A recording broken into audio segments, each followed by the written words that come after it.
Burmese pythons are a disaster in Florida. Adults average 16 feet long, with record-breaking ones reaching 19 feet.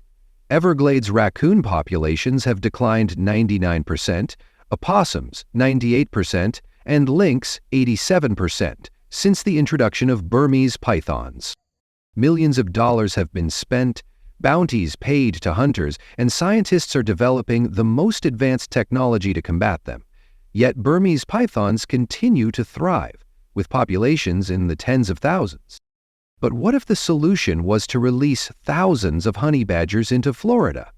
It sounds great, until you realize the consequences could be even more dire than a python invasion. The honey badger is one of the toughest animals on Earth. Guinness World Records even calls it the most fearless. Honey badgers weigh only 20 to 35 pounds, but they often fight animals 10 times larger. They've been filmed driving lions away from kills, fighting hyenas for food, and taking down antelopes that dwarf them.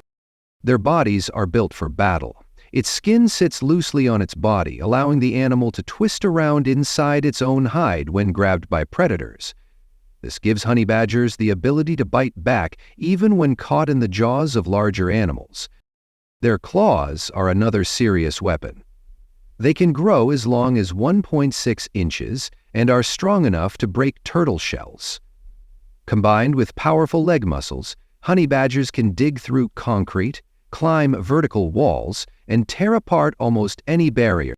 Honey badgers are also very smart. They're one of the few animals outside of primates that use tools. Honey badgers have been observed stacking rocks to climb over walls, using sticks as ladders, and even manipulating locks to escape enclosures. Honey badgers consume over 60 different species, from insects and small mammals to large snakes and even young antelopes. They're equally comfortable eating fresh kills or scavenging carrion. Nothing seems too dangerous or too large for a honey badger to consider as potential prey.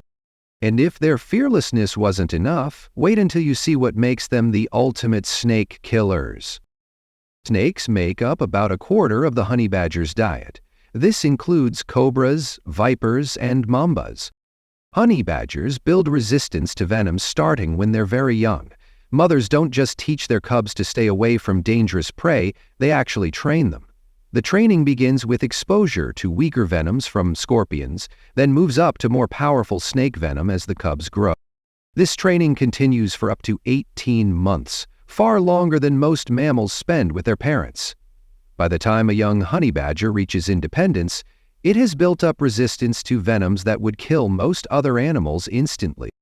The science behind this is amazing. Honey badgers have special proteins in their bodies that block venom before it can do serious harm.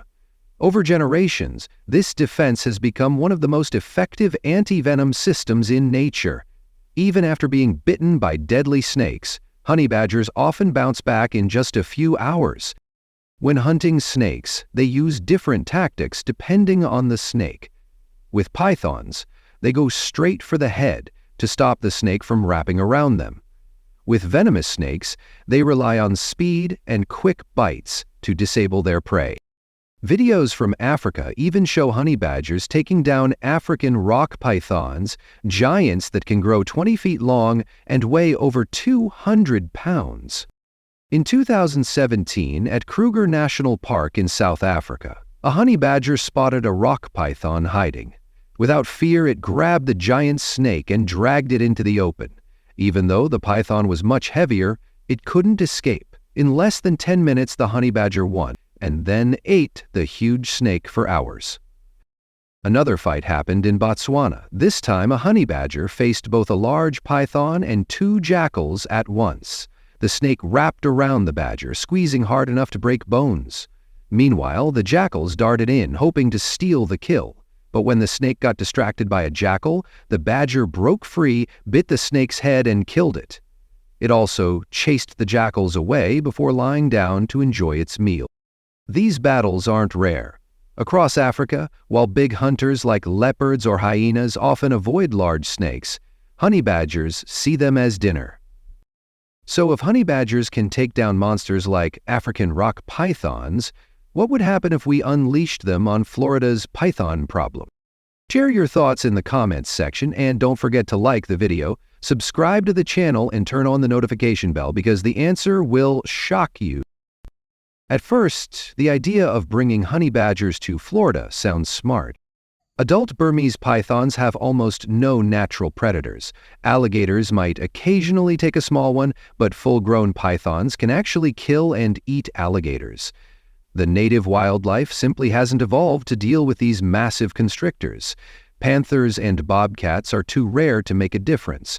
Black bears avoid the swamps where pythons thrive. Honey badgers could fill this predator gap perfectly. They attack snakes at every life stage. They raid nests, destroying entire clutches of 20 to 50 eggs before they can hatch. They hunt juvenile snakes that are still small and vulnerable. And as we've seen, they even take on full-grown adults when the opportunity arises. The environment is a good match too. Honey badgers can live in deserts, forests, and wetlands. Florida's warm climate and plentiful water would make a perfect home. The thick plants and hiding spots would give them plenty of places to dig dens.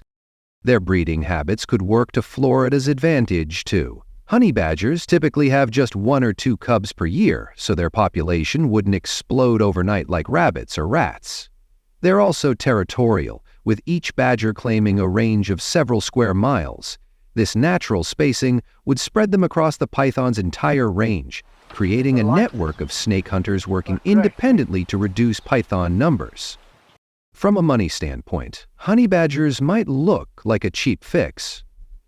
Florida spends millions each year on python removal programs that barely work. A one-time effort to bring in honey badgers could, in theory, offer lasting control without ongoing costs.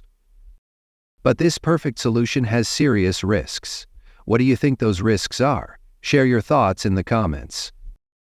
Honey badgers eat almost anything. They go after rodents, rabbits, birds and their eggs, lizards, frogs, turtles, even young antelope if they can catch one. They dig up tortoise eggs, raid bird nests, and tear apart termite mounds. Some even follow people, eating livestock or scavenging from trash. Their feeding is especially destructive. Unlike predators that kill only what they need, honey badgers often kill far more. They can wipe out an entire chicken coop in one night. They dig huge holes looking for food, leaving the land full of pits. When they find a nest of eggs or baby animals, they eat everything. Now imagine this happening in Florida. The state is home to more than 700 kinds of animals, including some of the rarest in North America. The key deer lives only in Florida. The Florida scrub jay is already endangered. Many species of ground-nesting birds would be easy targets for a hungry badger. Honey badgers wouldn't care whether they attack invasive snakes or native wildlife. Why would they fight a 10-foot python when there are safer meals everywhere? A nest of quail eggs is easy. Baby rabbits can't fight back. Ground squirrels don't crush their predators. The choice is obvious. Even the world's toughest animal will usually go after the easiest prey. And in Florida, the easy prey is everywhere. Along just 20 miles of Florida's east coast, sea turtles lay over 68 tons of eggs annually. That's 136,000 pounds of protein-rich eggs, buried in shallow sand, completely defenseless. For a honey badger, these nests would be irresistible. They could destroy dozens of nests in a single night, eating some eggs on the spot and catching others for later. The impact would be catastrophic. Loggerhead turtles, already facing threats from coastal development and climate change, could see their population crash. Green turtles, just beginning to recover from decades of overharvesting, would lose years of progress. The critically endangered Kemp's ridley, the world's rarest sea turtle, might be pushed past the point of no return. But sea turtles aren't the only vulnerable nesters.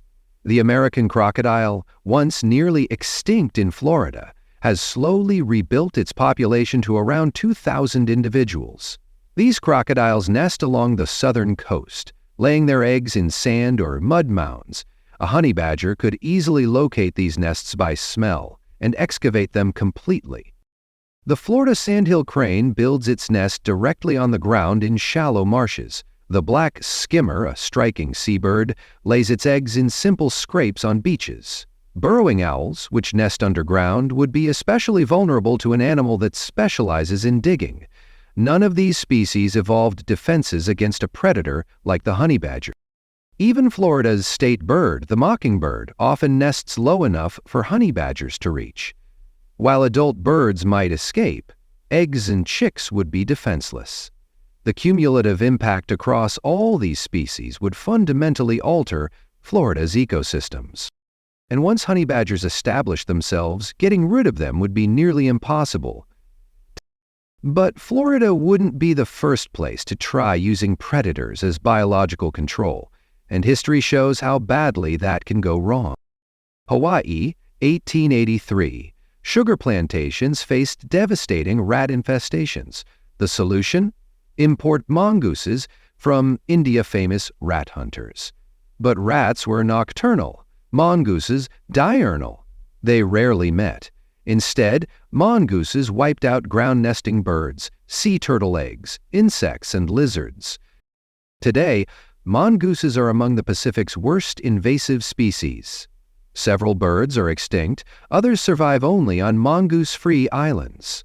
Hawaii spends millions annually to control them. The rats? Still thriving. Australia, 1935. Cane farmers imported 102 cane toads from Hawaii to fight beetles. The toads couldn't reach the beetles high on cane stalks. Instead, they devoured everything else. Nanic insects, frogs, small mammals, bird eggs, even pet food. Breeding at explosive rates, 30,000 eggs per female twice a year, cane toads spread across 1 million square miles. Their toxins killed snakes, crocodiles, even dogs. Over 200 million infest Australia today. Predator populations collapsed, extinctions followed, and economic damage reached billions. Decades of control attempts have failed. The harlequin ladybird, introduced from Asia in the 1910s to eat aphids, was hailed as a miracle pest controller.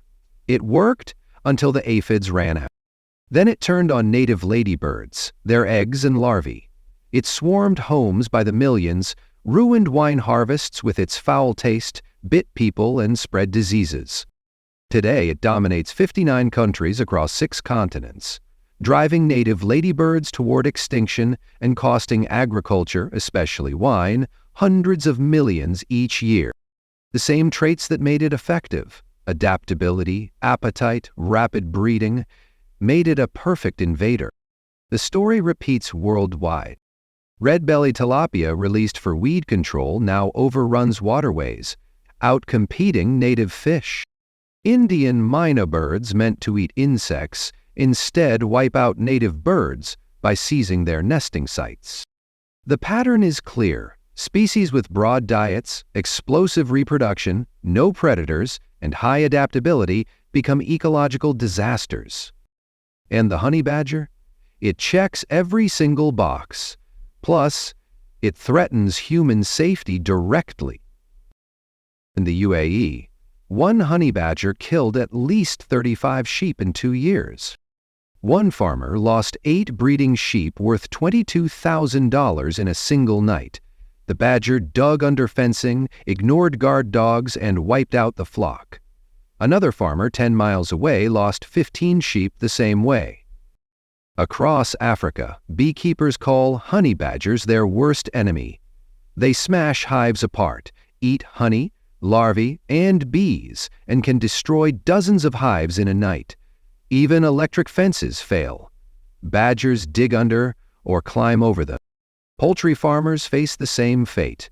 Honey badgers squeeze through tiny gaps, dig under coops, or shred chicken wire. Once inside, they kill every bird, sometimes hundreds in a single night. Now imagine Florida. Its livestock and poultry industry is worth billions. Cattle, dairy, sheep, goats, chickens, all would be prime targets. The costs would be catastrophic. Insurance claims soaring, small farmers ruined, millions spent on fencing, and, unlike other predators, honey badgers don't scare easily. At Kruger National Park, a honey badger named Stoffel became legendary for his escapes. Concrete walls? He rolled logs to climb out. Empty pen? He dug up rocks, built steps, and escaped again. Electric fence? He climbed wooden posts that didn't conduct current. Paired with a female? He taught her his tricks. Together, they used branches like ladders. Stoffel wasn't unique. This is normal honey badger behavior. They solve problems, use tools, and work together. In the wild, they've been seen moving logs to reach hives, using sticks to dig out insects, and even passing down knowledge of traps to their young. Some trigger snares just to steal the bait. Others open latches and locks. Once established, they're nearly impossible to control. They climb fences, dig under barriers, squeeze through tiny gaps, and tear through wood, wire, even thin metal. They swim across moats meant to stop them. Now imagine Florida's suburbs. Garbage cans raided nightly. Pet food luring them onto porches. Small pets disappearing. Children playing in backyards suddenly face an animal that attacks instead of fleeing. The liability alone would be a nightmare. Who pays when a honey badger mauls a dog or bites a child who thought it was a pet? How do you justify to taxpayers that the state released them in the first place? Once honey badgers establish breeding populations, eradication is impossible. They're nocturnal, hiding in burrows and dense cover. They learn to avoid traps after a single encounter. They survive injuries that kill other animals. Conventional control fails. Poison kills native wildlife. Traps require rare expertise. Hunting is dangerous, inefficient, and nearly useless, even for professionals in Africa. The cost would be staggering. Australia has spent over $15 million, 0 cents, just on cane toad research, with billions lost to agriculture. Hawaii spends millions each year battling mongooses with little success. Florida's honey badger crisis would be far worse because they're smarter, tougher, and more adaptable. Within a decade, they could spread beyond Florida. Georgia's swamps, Alabama's forests, the Mississippi River Valley, turning the entire Southeast into their territory. Florida's python problem demands multiple strategies. No single fix will work. Professional hunters remove thousands of snakes, earning bounties per foot and bonuses for nests. This doesn't solve the invasion but keeps populations in check and provides critical data. Technology adds precision. Radio track scout pythons reveal breeding sites, thermal cameras spot snakes from the air, and citizen apps turn the public into a statewide detection network. Who knows, some World League sports and Japanese dive bars are now hacked into a statewide system. Education reduces future releases. Since many populations began with abandoned pets, stricter ownership rules and awareness campaigns help cut new introductions. Habitat management makes areas less favorable for pythons while boosting native species. Research into their biology, feeding, mating, reproduction guides better traps and disruption tactics. The greatest success comes from persistence and coordination among agencies, scientists, and citizens. Looking ahead, genetic tools may target reproduction or disease vulnerability, but they're still experimental. The lesson is clear. Invasive species control requires patience, science, and teamwork, not flashy stunts. Releasing honey badgers would be chaos, not a solution. The honey badger proposal fails on every conservation test. They're generalist predators, highly adaptable, and dangerous to non-tegma species. Florida cannot risk another invasive disaster. Pythons, cane toads, and lionfish already cost billions. Adding honey badgers would make things worse. The threat wouldn't stop in Florida. Honey badgers travel long distances, meaning they could spread across the Southeast and disrupt ecosystems in multiple states. Economically, they devastate livestock operations, causing far more damage than any savings in python control. Farmers would face a new, costlier threat. Legally, federal and state regulations on non-native species would block such a release. The risks are too great to pass environmental review. Even insurers recognize the danger. Coverage for farms, zoos, and wildlife facilities would spike in areas with honey badgers. Public safety is another red line. These animals are aggressive, unpredictable, and capable of injuring people. In a densely populated, recreation-heavy state like Florida, encounters would be inevitable. In the end, honey badgers aren't a solution, they're chaos. Real conservation demands patience, science, and coordinated effort, not reckless stunts. Thank you so much for watching. If you enjoyed this deep dive into Florida's wild python problem and the wild idea of unleashing honey badgers, make sure to give this video a like and share it with your friends. It really helps the channel grow. Don't forget to hit that subscribe button and turn on the notification bell so you never miss our next jaw-dropping exploration into nature's most extreme stories. Until next time, stay curious and stay wild.